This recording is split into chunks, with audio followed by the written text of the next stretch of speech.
Supreme court ने न सिर्फ अरविंद केजरीवाल जी को बरी किया, बल्कि बहुत तीखी टिप्पणी करी केंद्र सरकार की एजेंसीज पर कि केंद्र सरकार की एजेंसीज पिंजरे में बंद एक तोते की तरह हैं। अगर कोई भी और नेता होता, कोई भी और मुख्यमंत्री होता, तो वो तुरंत जाके मुख्यमंत्री की कुर्सी पर बैठ गया।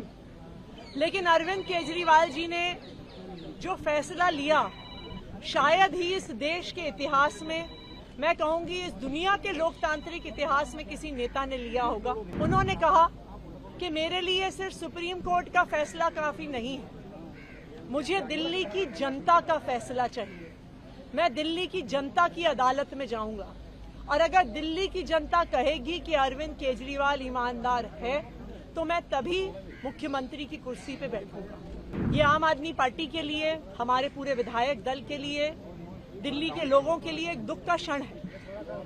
पूरी दिल्ली में लोग अरविंद केजरीवाल जी के इस्तीफे से दुखी हैं। सुप्रीम कोर्ट ने न सिर्फ अरविंद केजरीवाल जी को बरी किया, बल्कि बहुत तीखी टिप्पणी करी केंद्र सरकार की एजेंसीज पर कि केंद्र सरकार की एजेंसीज पिंजरे में बंद एक तोते की तरह हैं और अरविंद केजरीवाल जी की गिरफ्तारी गलत थी, एक दुर्भावना के तहत की गई थी।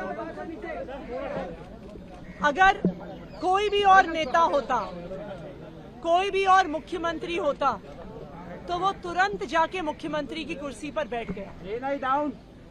लेकिन अरविंद केजरीवाल जी ने जो फैसला लिया, शायद ही इस देश के इतिहास में, मैं कहूंगी इस दुनिया के लोकतांत्रिक इतिहास में किसी नेता ने लिया होगा। उन्होंने कहा कि मेरे लिए सिर्फ सुप्रीम कोर्ट का फैसला काफी नहीं है, मुझे दिल्ली की जनता का फैसला चाहिए। मैं दिल्ली की जनता की अदालत में जाऊंगा और अगर दिल्ली की जनता कहेगी कि अरविंद केजरीवाल ईमानदार है, तो मैं तभी मुख्यमंत्री की कुर्सी पे बैठूंगा। और आज इसी तहत अरविंद केजरीवाल जी ने अपना इस्तीफा दिया है। ये आम आदमी पार्टी के लिए, हमारे पूरे विधायक दल के लिए, दिल्ली के लोगों के लिए एक दुख का क्षण है।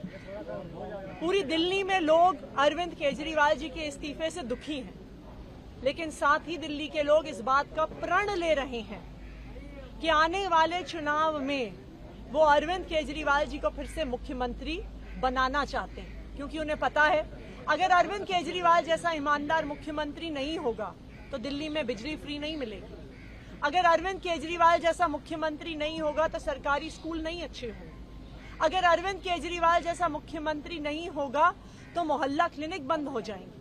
अगर अरविंद केजरीवाल जैसा मुख्यमंत्री नहीं होगा तो महिलाओं को फ्री बस यात्रा नहीं मिलेगी। और इसीलिए आम आदमी पार्टी के सारे विधायक, दिल्ली के 2 करोड़ लोग इस मुहिम में जुट गए हैं कि आने वाले चुनाव में अरविंद केजरीवाल जी को मुख्यमंत्री बनाना है।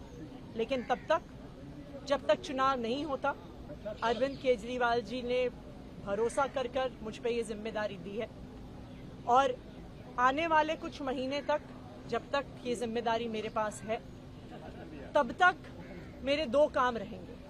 एक, ये मुहिम चलाना कि कैसे अरविंद केजरीवाल जी और दिल्ली के हम लोग मिलकर दिल्ली के लोगों के साथ अरविंद केजरीवाल जी को फिर से दिल्ली का मुख्यमंत्री बनाएं। और जब तक चुनाव नहीं होते, तब तक दिल्ली के लोगों की रक्षा करना कि भारतीय जनता पार्टी षड्यंत्र रचकर दिल्ली के लोगों की बिजली, फ्री बिजली, अच्छे स्कूल, मोहल्ला क्लिनिक में इलाज बंद ना कर दे, ये मेरी जिम्मेदारी रहेगी। और उसी के लिए आज हमने एलजी साहब को पत्र दिया है, सरकार बनाने की दावेदारी का पत्र दिया है और हम उम्मीद करते हैं कि जल्दी आगे का पत्र